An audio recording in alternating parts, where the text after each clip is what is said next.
Good morning, beautiful Rocky. Bati sa akin, ng katrabaho ko mahilig mong pakyut sa akin. Mukha namang kalaban ng mga kawal sa Encantadia. Charis! Good morning din handsome. Panggiwi kong bati. Siyempre kailangan mo na makisama bago pa lang eh. Pumuwesto na ako sa aking cubicle habang nakasunod naman sa akin ng gunggong. Actually may itsura naman siya pero ewan ko ba? Parang ibang mukha talagang hinahanap-hanap ko. Good morning. Bati ko sa aking katabi. Nakachismisan ko palagi. Good morning din sis. Andyan ka na pala? Ito pala yung mga paperworks natin today. Medyo batak tayo today pero laban lang. Masiglang bati niya sa akin. Parang nadiligan ka kagabi, ano ba yan? Naiinggit naman ako. Inaantok pa ako, parang gusto ko nang umuwi at matulog maghapon. Wika ko kay Letty. Ayan tayo eh, may katrabaho talaga tayo na papasok lang para sabihin na gusto na niya nang umuwi. Parinig naman sa akin ni Letty. Inirapan ko na lang siya. May pagkaprangka lang ang Bruhilda na yan, pero mabait naman yan. Hindi naman nangangagat. Ibang-iba talaga ang pakiramdam ko nito mga nakaraang araw. Parang lagi ako may gusto na hindi ko maintindihan. Laging masakit ang ulo ko at nahihilo. Kinulam na siguro ako ni Lisa. Kabit na yun. Parang pagod na pagod ako ngayong araw. Malapit na kami mag-out pero parang hindi ko nakakayanin pang umuwi. Balak ko sana magpa-check up ngayon dahil dito sa mga nararamdaman ko. Pinilit ko na lang tumayo at iligpit ang mga gamit ko para makapag-out na. Raquel! Manghuling narinig ko bago nagdilim ang paningin ko. Tigilan mo na nga ang katitingin mo dyan sa salamin. Grabe, ang cute-cute ko talaga. Ang kapal na mukha ng gunggong na to. Ano yun? Wala. May tanong ako sa'yo. Ano na naman? Pag gumulong-gulong ba ako? Ang tawag doon, pa-ikute-ikute? Kausap mo kasi ako? Diyos ko po, pigilan niyo ako. Sasakalin ko na tong gunggong na to. Ito na naman ang init ng ulo. Narinig kong bardagulan ni Letty at Joe. Napalinga naman ako sa kapaligiran. Nasa isang kwarto ako. Palagay ko isang klinik. Agad namang lumapit sa akin si Letty pagkakita para alalayan akong umupo. Anong nangyari? Sa pagkakaalala ko, pauwi na dapat tayo. Bigla ka na lang hinimatay kanina. Pansin nga namin sa'yo na lagi kang maputla. Ani ni Letty. Ano daw finding sa akin? Hindi pa nabalik ang Dr. Rocky pero nakuhaanan ka na niya ng blood sample. Mamaya malalaman na natin. Sambit ni Joe. Nagkwentuhan muna kami hanggang sa dumating ang doktor. Hi, I'm Dr. Dizon. Kumusta ang pakiramdam mo? Nahihilo ka pa ba or may strange feelings ba? Nahihilo na lang po, Dok. Ano ho bang sakit ko? Kinakabahan kong tanong. Base sa result ng blood test mo, wala ka namang sakit pero ano Dok, sabihin mo. Tapatin mo kami Dok. Magsalita ka Dok. Parang gunggong na sabi ni Joe. Agad namang binatukan ni Letty si Joe. Ouch! It hurts! Tumahimik ka nga muna dyan, napaka-OA mo. Kulang siguro sa bakuna to nung bata. Kayo talaga. So eto na nga. Wala ka namang sakit Miss Velasquez, pero nagdadalang tao ka. I suggest you consult to an OB para mas mabigyan ka niya ng right medication. Bibigyan kita ng referral. I was shocked. Hindi ako makapaniwala. Pinaghalong ka ba? Saya at excitement itong nararamdaman ko ngayon. Akalain mo yun, isang gabi lang pero pasok sa banga. My gosh! That plus size talong of Aldrin. Na-discharge na rin naman ako kaagad at kinabukasan ay hindi muna ako pumasok sa opisina para makapagpa-check up sa OB at makapagpahinga. Advice na rin ng doktor sa akin kanina. 2 heartbeats. Congratulations! You're having twins. Oh my God! Really, Doc? Are you sure? Yes, 101% sure. OMG, grabe, hindi ako makapaniwala. Samantalang noon, hirap na hirap ako magbuntis. Tapos ngayon, nabigyan ako agad ng 2. Ang lupit talaga ng plus size na lalaking yun. Mga 4 to 5 months pa daw bago malaman ang gender ng mga baby ko. Sa ngayon, mag-aantay pa ako ng 2 to 3 months. I'm so excited. Oh God, salamat. Salamat, sobrang salamat sa napakagandang blessings. Wala akong ibang bukang bibig kundi pasasalamat. What a wonderful miracle. Indeed, nothing is impossible. Nawala man sa akin ang lalaking minahal ko, nagkaroon naman ako ng dalawang mamahalin ko habang buhay at mamahalin din ako ng tapat at totoo. Mga anak, promise, sa inyo ni Mama na gagawin ko lahat para mabigyan kayo ng magandang buhay. Sa inyo ko ibubuhos ang buong pagmamahal ko. Naluluha akong sambit habang hinihimas ang aking tiyan. I'm so happy. Nag-uumapaw sa saya ang puso ko. Basta ninang ako niyang bibis mo ha? Nakangusong sambit ni Letty. Ako din ninong nila. Pwede naman akong maging daddy nila. Sambit naman ni Joe. Naku, hindi ka papasang daddy ng mga bibi niya. Isa ka kayang gunggong at si Cracky naman isang prinsesa. Che, ito naman si Imaw nagseselos agad. Huwag ka na magselos. Natawa naman ako sa biglang pagtatalo ng dalawang to. I smell something fishy. Dinalaw nga pala nila ako dito sa apartment ko. Nangupahan muna ako simula nang bumalik ako galing Puerto. At pumunta lang sila dito para magtalo sa harap ng buntis. Che, hindi pa kasi mag-aminan eh. Huwag na kayo magtalo dyan, parehas ko kayong kukunin pangalawang magulang ng mga anak ko. Baka sakali magkatuluyan na kayo. Hoy, Raquel, bunganga mo naman pasmado. Nagmamaktol na wika ni Letty. Bakit? Bagay naman kayo ah. Naku, bawas-bawasan mo yung katarayan mo kay Joe ha. Sige ka, baka mainlove yan bigla kay Elena. Pangaasar kong turan sa kanya. Noon ko pa napapansin na may gusto si Letty kay Joe. Kaopisina din namin si Elena. Maganda at very jolly. Ewan ko ba? Parang familiar sa akin ang mukha niya. Parang nakita ko na siya noon. Basta hindi ko na maalala. Ganito ata talaga pag buntis. Nagiging makakalimutin. Nakatulala ako ngayon dito sa loob ng kwarto ko habang nagbumuni-muni sa mga nakaraan. Napapaisip ako kung sino kaya yung mystery sender na yun. Ano kaya ang totoong motibo niya? At bakit lagi niya sa akin sinasabi ang pagkikita ng ex ko at ng kabit niya? 4 months na ngayon ang kambal ko. Kasalukuyan akong nandito sa mall para mamili ng ilang pirasong gamit. Habang abala ako sa pagtingin-tingin ng mga gamit ng kambal ko, meron na lamang biglang nagsalita sa tabi ko. Raquel, ikaw ba yan? Nilingon ko siya. Isa siya sa mga dati kong katrabaho. In place where I feel betrayed. Elvira? Buntis ka? Stating the obvious? Char, syempre sa isip ko lang yun. Nakatago ang sungay ko ngayon. Yeah? Si Justin ba ang ama? Nginitian ko lamang siya. Hahayaan ko lang siya kung anong gusto niyang isipin. Hindi ko kailangang magpaliwanag sa kanila. Pasensya ka na kung natanong ko. Hindi naman sa nakikichismis ako. Wala kasi akong ibang maisip na pwedeng maging ama kasi si Justin lang naman ang alam ko naging karelasyon mo. Pwes, nagkakamali sila. Kaya ko ring makakilala ng ibang lalaki. Hindi lang kay Justin umiikot ang mundo ko. Mga etyoserong prog. Kumusta na sa opisina niyo ngayon? Hindi ko na pinansin pa ang sinabi niya. Ganun pa din. Nagpakasal na nga pala si Justin at Lisa. Balita ko, buntis na rin siya. Mga 4 months na siguro. Baka lang naman gusto mong malaman. Wala naman akong ibang intensyon. Mahabang paliwanag niya. Di good for them, at least natupad na ang pangarap nila. Ang magpakasal at magkaanak. Napahawak naman ako sa akin tiyan. Hindi naman ako sound bitter, no? Dinig niyo ba? Totoo naman. Yung galit ko sa kanila na sapawan na nang nag-uumapaw na siya. Nasa mga kambal ko. Very obvious ang belly ko. Dahil nga kambal sila. Kaya mas malaki sa normal. Doon naman bumaba muli ang tingin niya sa tiyan ko. Ilang buwan na ba ang pinagbubuntis mo? Para kasing ang laki na masyado. Ngayon ko lang napansin na may konting hawig si Elvira kay Elisa. Konti lang naman. 4 months na. Kambal kaya mas malaki. Nakangiti kong sabi. I'm just so happy right now. Kahit feeling ko nakikimaritas lang tong si Elvira sa akin, sinabi ko pa rin. Feeling ko kasi malaking achievement yun eh. Agad na rin ako nagpaalam na aalis na para hindi na rin siya magtanong pa. Sa mga sumunod na linggo, matiwasay naman ang lahat. 5 months na rin ang tiyan ko. Yung akala ko matiwasay na araw, sa pagbubuntis ko'y biglang nagulo. Good morning team! May bago nga pala tayong makakasama sa trabaho ngayon since nag-resign na yung isang kasama natin.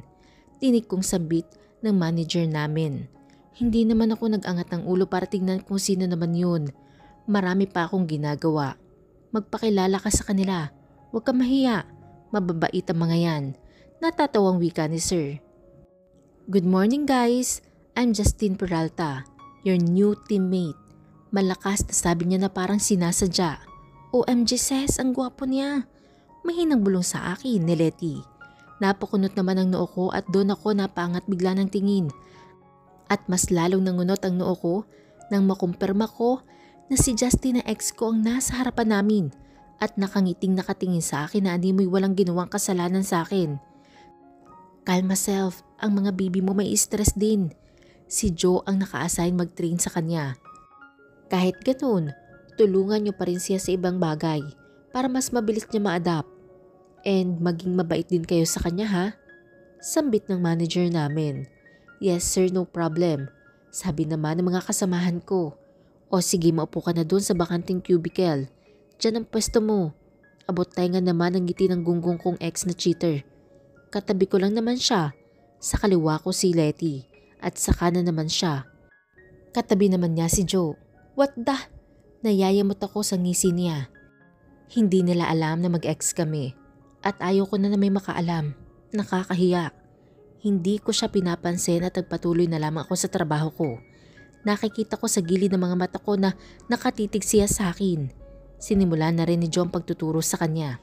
Umalis saglit si Joe dahil may dadalhin daw itong papeles sa ibang department na kailangan papermahan. Ganoon din si Letty. Naglalampungan na naman siguro ang mga yun sa pantry. So it's true. You're pregnant. Am I the father? I know it's mine. Justin Cheater said in serious voice. Napalingon ako sa paligid. Baka may makarinig. Itiko mo nga yung bibig mo. Baka kung anong isipin nila sa atin. At saka wala kang pag-aari dito.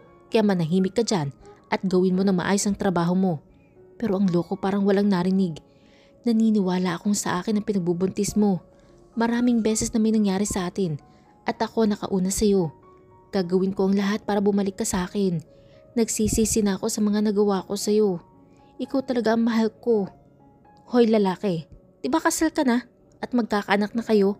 Ayun na, natupad na ang pangarap mo. Bakit mo pa ako ginugulo ngayon? At hindi nga sa iyo to. Mahina pero nanggigigil kong bulong sa kanya. Para iwas chismis, tumayo na ako at nilayasan siya. Ang kapal naman yung umangkin ng anak ng iba. May sarili na nga siyang anak kay Elisa. Bakit hindi yun ang pagtuunan niya ng atensyon? Sorry mga anak kung pati kayo nai-stress. May isa na naman kasing hater ang nakapasok sa kaharian natin. Sabi ko habang hinihimas ang tiyan ko. Nang bumalik ako sa pwesto ko, nakita ko na naman na seryoso siyang nakikinig sa mga sinasabi ni Joe. Patalino naman si Justine, kaya alam ko na mabilis niya matututunan ang lahat.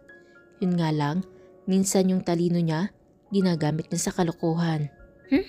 Damuho siya. Nagpresinta siya na ihahatid niya ako umuwi, pero mariin akong tumanggi. Mahirap na no, machismis pa kami at ayaw ko ding malaman niya kung saan ako tumutuloy ngayon. Hindi na dapat, pamilyadong tao na siya. Nagpapahinga na ako ngayon. Napabuntong hininga na lamang ako. Hanggang kailan ko kaya makakasama si isang trabaho manlolokong ex ko na yun? Sa totoo lang, hindi ako komportable at mas okay ako kung hindi ko na siya makikita pa. Ilang buwan pa lang ako dito at maganda din ang pasahod. Ayoko naman mag-resign agad. Ay, buwisit na lalaking yun. Bakit kasi nagpakita pa? 5 months ago, after mahuli ni Raquel, si Justine at Elisa. Where are you? Tanong ni Justine kay Elisa. Babe, nandito lang ako sa bahay. Bakit? Sambit ni Elisa. Are you sure? Tanong ni Justine. Yes babe. Bakit ka pala napatawag babe? Mama may problema ba? Sambit ni Elisa. You sound scared. Bakit ka nauutal? Are you hiding something from me? Or should I say someone? Ha? Anong ibig mong sabihin? Wala talaga akong tinatago sa'yo. Andito lang talaga ako sa bahay. Sambit ni Elisa. Biglang tumahimik si Justine. Babe, still there? I need to hang up na. Mamatutulog na ako. Good night babe, I love you. Ani ni Elisa kay Justin. Okay. Justin immediately cut off the call. He is intently looking at the back of the two people hugging each other. Elisa and his other man. Elisa lied to him. Hindi alam ni Elisa na kanina pa sila nakikita ni Justin. Kanina pa siya sinusundan ni Justin dahil kinukutuban siya na may kinakatagpong ibang lalaki si Elisa. Lagi niyang napapansin na parang lagi ito may kausap ng palihim sa cellphone. At hindi nga siya nagkamali. Kitang-kita ng dalawang mata niya ang pagtataksil sa kanya ni Elisa. Fuck Elisa, pagsisisihan mo to. Kayo ng lalaki mo. Hindi niya nilapitan ng dalawa. Nakaisip siya ng plano para magiganti kay Elisa. Minahal niya si Elisa kaya nasasaktan siya ngayon. Hindi niya akalain na ganito pala ang pakiramdam ng pinagtaksila ng minamahal. Ngayon mas naiintindihan na niya nararamdaman ng dating kasintahan. Patawad Raquel. Karma ko na siguro ito sa ginawa ko sa iyo. Totoo nga kasabihan na kung anong ginawa mo sa kapwa mo, yun din ang gagawin sa iyo. Umalis sa lugar na yun at naghanap ng bar na pwede niyang paglabasan niya ng galit. Ilang linggo na lang ikakasal na sila ni Elisa. Pero nagawa pa siyang pagtaksilan nito. Itutuloy pa rin niya ang kasal. Hindi niya sasabihin kay Elisa na alam niya na ang pagtataksil na ginagawa sa kanya. Hindi siya papayag na mapunta ito sa iba at maging masaya. Papakasalan niya ito at pahihirapan. Samantala, kasalukuyang nasa France ngayon si Aldrin upang sumailalim sa training bilang susunod na CEO. Ang kanyang ama ang nagsasanay sa kanya ngayon and soon mag-isa na niyang hahawakan ang kumpanya nila sa Pilipinas. Marami silang iba't ibang negosyo. Nakatulala na naman siya ngayon habang iniisip ang babaeng nakasama niya noong gabing iyon. Nangihinayang siya na hindi agad siya nagising ng maaga, ni hindi niya man lang namalayan na kumilos na ang babaeng paalis. Hindi ko man lang natanong ang pangalan niya. Napapailing na lamang siya dahil hindi niya naalala tanungin ang pangalan nito at naging kampante siya na makikita niya pa ito kinabukasan. Hindi niya akalain na pagising niya ay wala na agad ito. Nagkataon naman na tinawagan siya ng mami niya para bumalik sa Canada dahil biglang inatake ang daddy niya. Kaya nagmadali siyang umalis ng bansa at ngayon nga kailangan niya munang kaharapin ang kumpanya ng daddy niya. I promise, hahanapin kita sa pag-uwi ko sa Pilipinas at sana hindi pa huli ang lahat. Wala siyang kaalam-alam na magkakaanak na siya. Simula din ng gabing yon, wala na siyang hinangad na ibang babae na makasama. Kung sakaling may iba na itong karelasyon pag uwi niya ng Pilipinas, gagawin niya lahat kahit agawin niya pa ito o daanin sa santong paspasan. Magandang umaga, magandang buntis na kahariang ito. Todo ngiting bati sa akin ni Jo, sabay akbay sa akin. Well, sanay na ako, very touchy talaga siya. Not only to me, but to Letty also. Walang mali siya sa akin yun, ewan ko lang kay Letty. Good morning din sa'yo. Huwag kang masyado magdidikit sa akin dahil baka mapaglihihan kita. Mahinahon pero may konting gigil kong sabi sa kanya. Grabe ka naman sa akin. Para namang sinabi mong syuangit ako. Nakanguso niyang sabi. Napangiwi naman ako sa inasal niya. Shucks, kala niya ba ang cute niya doon? Asan nga pala si Letty? Tanong ko kay Joe. Nagpunta lang sa comfort room saglit. If I know, nagpapaganda na naman yun ngayon. Dumating lang yung Justin na yan. Yung mga kababaihan dito mayat-maya na nag-ayos. Hindi hamak na mas gwapo ako doon ng 10 tabo ng tubig. Asa noon tag niya? Oo naman mas lamang ka doon. Bakit nagsiselos ka ba sa kanya? Takot ka na sa kanya na ma-in love si Letty at hindi na sa'yo? Tukso kong tanong sa kanya. Hindi no, bakit naman ako magsiselos? Hindi ko naman siya gusto. Gigil niya sabi. Bugsh! Doon naman kami biglang napabaling. Nasa likuran ni Joe si Letty. Sorry, nasagi ko yung stapler. Nauutal na sabi ni Letty at tila gustong maiyak. Letty? Sambit ni Joe. Pupunta pala ako sa kabilang department. May iniutos pala sa akin si sir. Si Letty na natatarantang umalis. Napatulala naman si Joe at makakakita ng awa sa kanya muka. Parang nagilty ito sa sinabi niya. Joe, sige na sundan mo si Letty. Nakangiti kong sabi sa kanya. Hais, ewan ko ba sa dalawang yan. Ang hilig maglaro ng tagu-tagu ang feelings. Good morning, Han. I mean, Raquel, may dala nga pala ako sa iyo, baka kasi naglilihi ka pa. Paborito mong adobo't pakwan ang dala ko. Isa pa tong gunggong na to. Dumadami na sila. Tiningnan ko lang ang dala niya at hindi na nagsalita. Naiinis na naman ako kay aga-aga. Hanggang kailan ba ang lalaking iyan dito? Sige na Rocky, wala naman itong lason. Peace offering ko na rin sa'yo. Alam ko naman na walang kapatawaran ng mga kasalanan ko sa'yo pero sana bigyan mo naman ako ng chance. Mapatunayan ang sarili ko. Nagsisisi na ako. Madramang sambit ni Justine.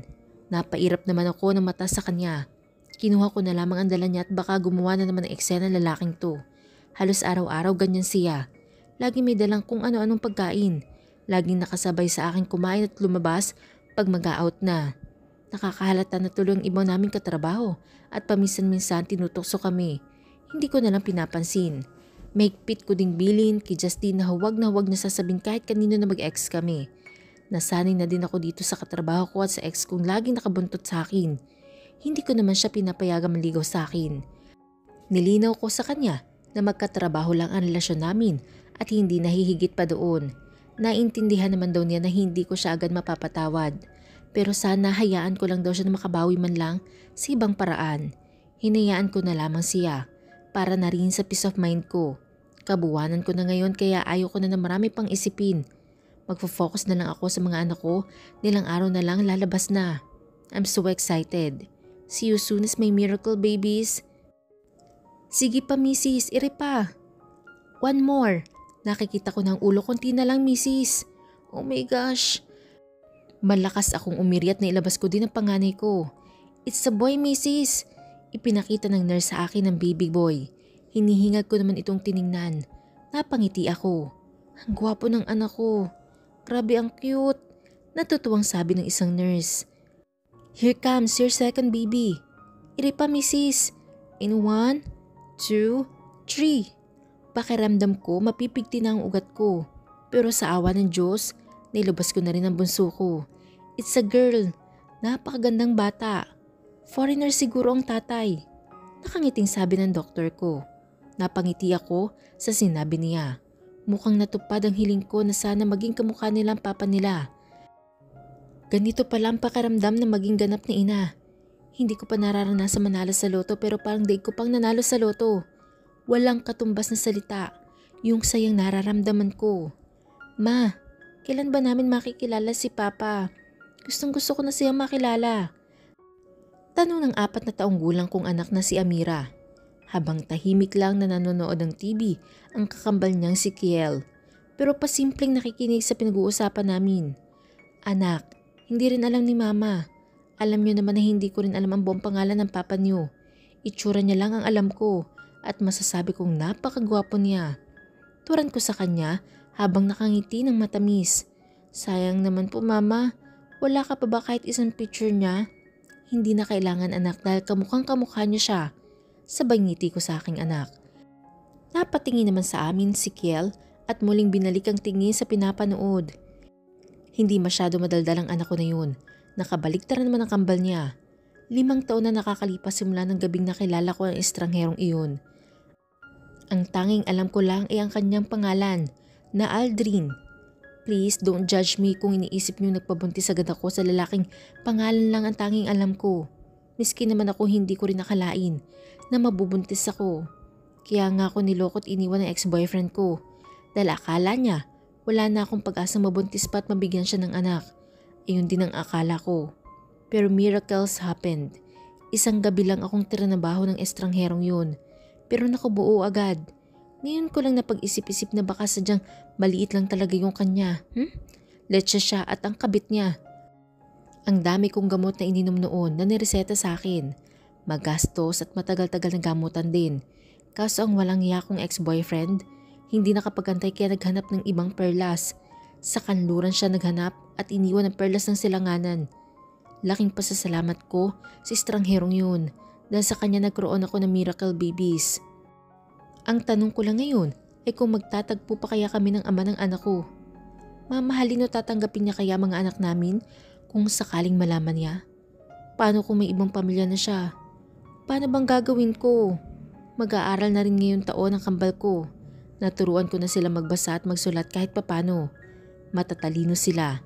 Bagay na sure akong hindi nila minana sa akin. May pagkamadaldal si Amira, but very sweet, habang tahimik pag may ibang tao. Si Kale naman, very protective sa kambal niya. They really look like their father. 5 years na rin ako dito sa JC Corporation and I'm contented with compensation. Na-promote na rin pala ako. Isa na ako sa team leaders, and about Justine, we're still in the same company. Si Justine, Jo, Letty at ako'y pare-parehas ng team leaders. Okay na rin kami ni Justine in a way na kaibigan at katrabaho na lang ang turingan namin. Nalaman na rin ni Jo at Letty na mag-ex kami. Kaya naman pala daw kakaiba lagi ang tingin sa akin ni Justine noon. Balita ko din na hindi sila okay ni Elisa at umalis na lang daw ito bigla. Hinahanap niya pa rin hanggang ngayon ang mag-ina niya. I still wish them happiness sa kabila ng mga idinulot nila sa akin. Naka-move on na ako sa kanila. Kontento na ako sa mga anak ko. Ang pinoproblema ko na lang ngayon, si Mira. Kasi napapadalas ang pagtatanong tungkol sa ama nila. Ipinaliwanag ko naman sa kanila na hindi ko talaga kilala ang ama nila. Bukod sa itsura nito at pangalan niyang Adrian. Hay, bakit ba naman kasi hindi ko man lang inalam ang buong pangalan niya? Maaga akong papasok ngayon dahil daw may meeting. At may announcement daw ang boss namin. Naku, sana naman good news yun. Mga baby ko, papasok na muna si mama sa work ha. Please, behave kay Ate Yas ha. Yes mama, ingat ka po pagpasok. Sambit ni Kiel. Pasalubong mama ha? Sabi ni Amira. Sure baby, anong gusto mo? Nakangiti kong tanong sa dalaga ko. Kahit si papa na lang ma. Todong ngiti niyang sabi. Napanganga naman ako sa sinabi ng anak ko. Natawa naman na mahina si Yas na pinapanood kami. Amira, stop making jokes at mama. Sambit ni Kiel. Joke lang mama. Jala spaghetti na lang po. Sambit ni Amira. Ikaw talaga o siya? Alis na ako. I love you mga anak ko. We love you too mama. Sabay nilang sabi. Ikaw na ang bahala sa kanila Yas ha. Tawagan or i-text mo ako kapag kailangan niyo ako. Piling ko kay Yas na nag-aalaga sa mga anak ko tuwing may pasok ako. Uwian din siya at malapit lang naman ang bahay nila sa amin.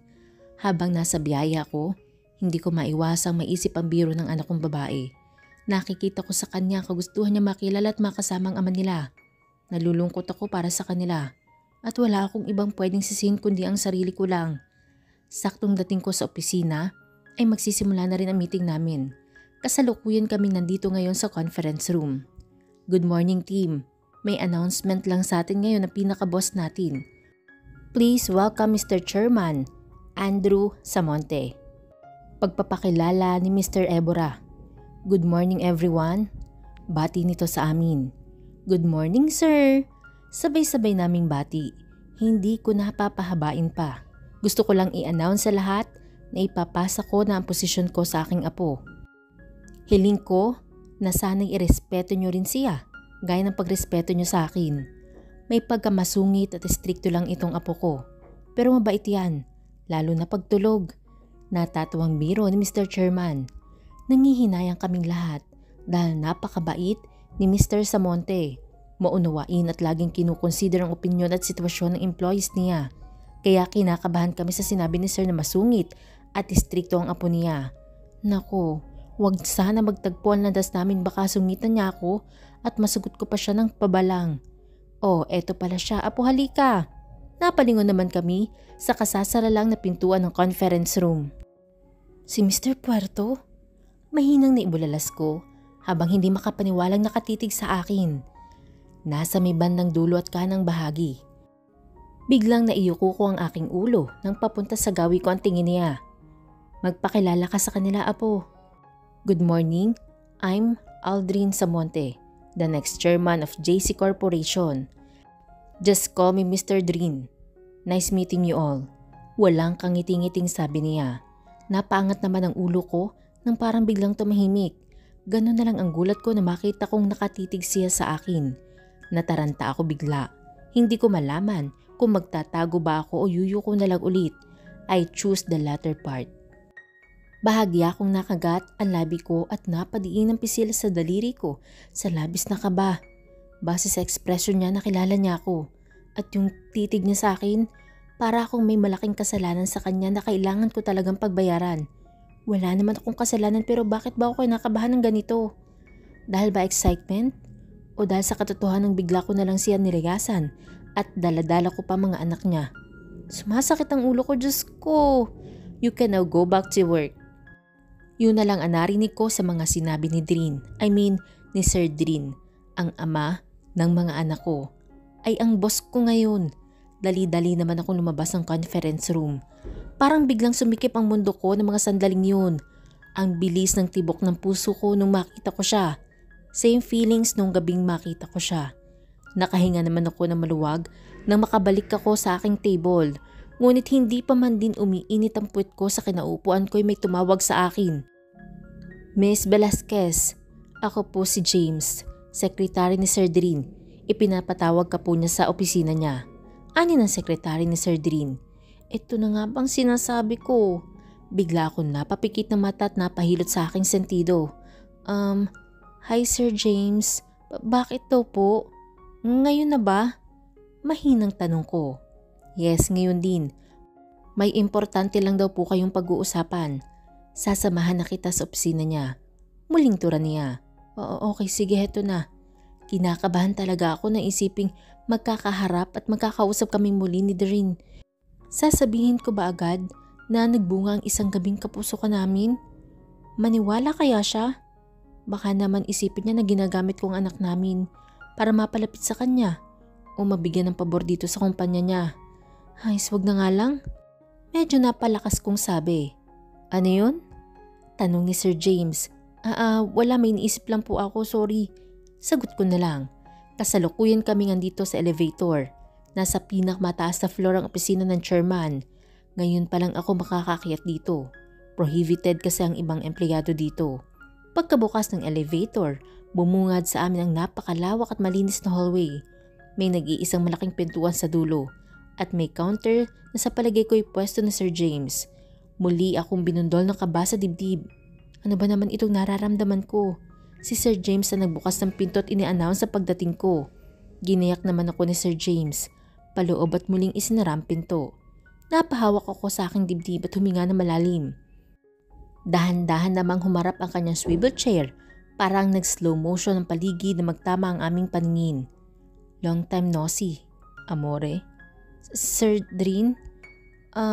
Sir? Pinatawag niyo daw po ako? Patay mali siya kung sabi. Kunwari hindi ko siya kilala. He is intently looking at me now. Why did you leave me that day, amore? Ayan na naman siya sa amore na yan. What do you mean, Sir Drin? Patay mali siya ko pa ring tanong. Tumayo siya bigla sa swivel chair niya. Kinabahan naman ako dahil seryoso siyang nakatingin sa akin. Do you want me to remind you? That night, baby. It looks like you're pretending that you didn't know me. Drin whispered in my ear in a hoarse voice. Please, na lalaking to? Parang nangaakit pa.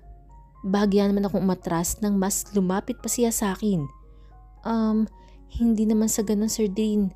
I don't think lang kasi na dapat pa natin pag-usapan yung nangyari sa atin 5 years ago. It's just one night stand. And why not? Bakit kasal ka na ba? Kunot noong tanong sa akin ni Sir Drin. Hindi pa naman po sir pero ayoko pong pag-usapan pa ang nangyari sa atin. You're my boss now. I don't think it's appropriate. Nauutal kong sabi. Paano ba naman hindi ako mauutal? Ang lagkit ng titig niya sa akin at bagyang hinaplos ang braso ko. Nakaramdam ako na parang spark sa paghawak niya at yung way ng pagbasa niya ng dila sa labi niya parang nang-aakit. Then good, and I don't care if I'm your boss now. You're mine since that night. You surrendered yourself to me. Bear that in your mind. Nakangisi niyang babala sa akin sabay mabilis na nagnako ng halik sa akin. Hindi agad ako nakagalaw sa sobrang bilis ng pangyayari. Agad naman si Drin bumalik sa swivel chair niya. Pisit na lalaking to. Sinamaan ko naman siya ng tingin. Agang-aga pinapakilig ako. Iniinis ako. Oo, tama, naiinis ako. Come here, baby, he said while smirking. Gusto mo bang karagahin pa kita para paupuin dito sa lap ko? I'm more willing to do that. Nayayamot ako sa ngisi niya. He's really flirting with me. Pues hindi ako mahuhulog muli sa bitag niya. Last time na nahulog ako nang nagkaroon ako ng kambal. No thanks Sir Drin. Kung wala na po kayong kailangan related sa trabaho ko, babalik na po ako sa station ko. Mariing tanggi ko sa kanya. Kahit sa totoo lang naaakit akong lumapit sa kanya at yakapin siya. Mas lalo siyang gumapo ngayon at mas gumanda ang pangangatawan. Kamukhang kamukha niya ang kambal ko. Lalo na si Kiel.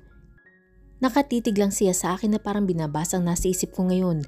Ginamit ko naman ang pagkakataon na yun para lumabas ang opisina niya. Halos takbuhin ko na palabas para lang hindi niya ako makorner pa. Grabe ang bilis ng tibok ng puso ko. Muli po, sabay-sabay po nating abangan ang susunod na kabanata. Maraming salamat po.